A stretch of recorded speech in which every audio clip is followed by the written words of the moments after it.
Você possivelmente já conhece o nosso modo de economia de energia do celular. A gente costuma utilizar quando? Quando precisa que ele se arraste até o final do dia, por mais que isso lentifique seus processos, por mais que muitas vezes até chegue a travar o celular. Eu vim hoje com um questionamento justamente para falar sobre isso e perguntar: será que você não tem feito o mesmo com sua vida? Será que você não tem vivido com um baixo nível de energia e tem se arrastado até o final do dia? Ou você tem vivido um alto rendimento e se sentido bem? Hoje eu vou falar um pouquinho sobre disposição e hoje eu vou falar um pouquinho sobre como investigar e atuar para você ter o seu 100%, o seu pleno desempenho físico e mental.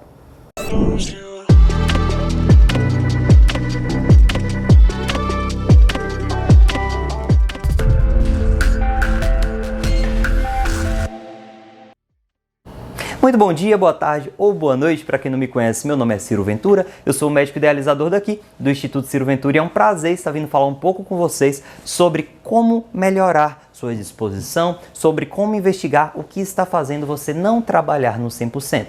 Hoje a gente vive uma realidade que, por conta de uma grande demanda de trabalho, de estudos, rotinas exacerbadas, fazem os indivíduos terem a percepção de que o normal é estar cansado, quando na verdade o nosso enfrentamento do dia a dia não deveria ser dessa forma. Quando se espera que um organismo esteja saudável, também não esperamos um super-humano. Ninguém vai se expor a cansaço, a estresse e ao final do dia estar normal. Mas será que sentir-se cansado todos os dias é normal? Sem dúvidas, isso não é. Afinal de contas, a gente conhece pessoas que são extremamente dispostas. E isso é um bem que é exclusivo a elas? Sem dúvidas, não.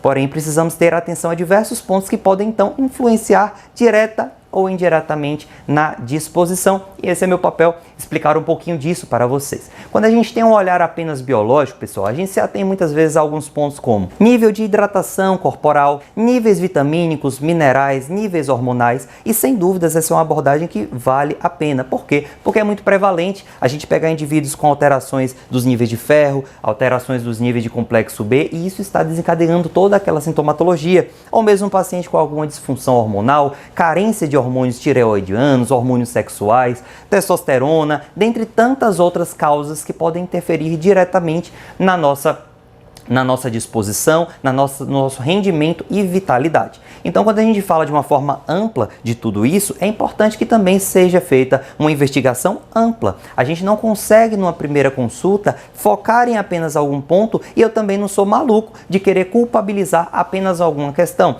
Como dizer, você está indisposto? Isso é carência de testosterona.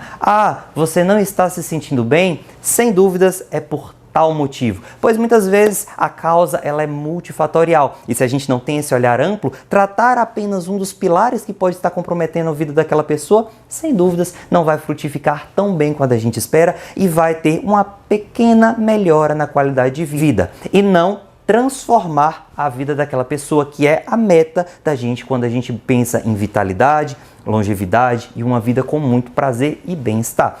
Quando a gente pensa em todos esses aspectos, então a gente não pode se ater também só à questão biológica. Muitas vezes o que pode estar atrelado àquela indisposição do paciente é um momento muito estressante da vida dele, emoções, sentimentos mal digeridos. Ter um terapeuta, ter um psicólogo para dar esse suporte, sem dúvidas, é muito importante, mas nunca podemos deixar de lado também as questões biológicas. Será que aquele indivíduo ele não está tendo algum grau de influência por conta das carências nutricionais, vitamínicas, minerais, hormonais? Ou será que talvez ele não tenha alguma doença crônica que esteja também dificultando o processo de um melhor rendimento daquele organismo? A gente sabe como quadros como, por exemplo, da obesidade podem interferir negativamente na disposição do paciente, diretamente e também indiretamente, influenciando em outros aspectos do nosso corpo. Não seria talvez um quadro inflamatório, um quadro de disbiose? Seria talvez uma predisposição a alguma condição que interfira no processo de geração de energia,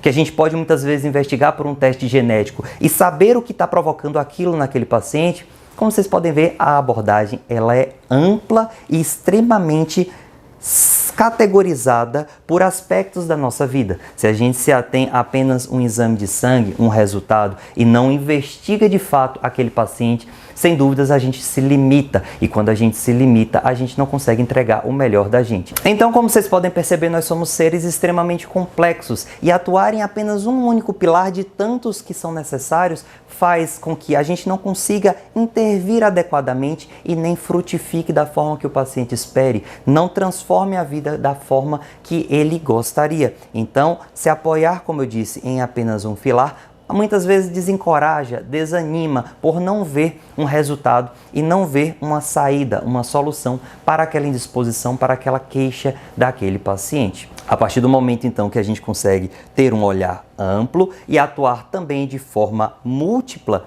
a gente tem resultados superiores e, com isso, a gente consegue uma vida de muito bem-estar, muito prazer, produtiva, seja nos relacionamentos, no trabalho, nos estudos, na carreira profissional, em todos os aspectos. Porém, acima de tudo, resiliência, com a capacidade de enfrentar os problemas que, sem dúvidas, são inerentes a todos. Nenhuma pessoa passa por essa terra sem ter algum problema para enfrentar. E se a gente não é resiliente a ponto de vencer esses problemas que vão surgindo, a gente acaba também trazendo uma vida de sofrimento, uma vida ansiosa, uma vida estressante. Afinal de contas, tudo parece ser maior que a gente, quando na verdade nós, quando estamos no nosso 100%, somos maiores que qualquer obstáculo, qualquer barreira que pode nos aparecer. Tá certo? Essa é a reflexão que eu queria trazer para vocês e um certo direcionamento para tentar começar a identificar quais são os pontos mais cruciais e que podem estar interferindo na minha disposição, na minha qualidade de vida. Vale a pena atuar neles? Sem dúvida, mas vale a pena também olhar ao entorno e observar se não pode ser algum outro fator que de alguma forma está influenciando nisso. Isso é muito importante quando a gente pensa em ter uma vida feliz, longa, produtiva e prazerosa. Tá certo? Em breve vocês terão mais vídeos por aqui. Este foi um vídeo um tanto quanto amplo e abrangente para uma queixa bastante comum, que é indisposição, mas que sem dúvidas é muito prevalente e que precisa sim ter um olhar, ter uma atenção e ter uma abordagem adequada para cada pessoa de forma individualizada. Logo mais vocês então terão mais vídeos falando sobre mais temas, desde o emagrecimento a ganho de massa muscular, mudanças da composição corporal, questões nutricionais, questões hormonais e mesmo questões genéticas, da tão querida chamada medicina de precisão. Um grande abraço a todos, fiquem com Deus e até a próxima. Valeu pessoal, tchau, tchau.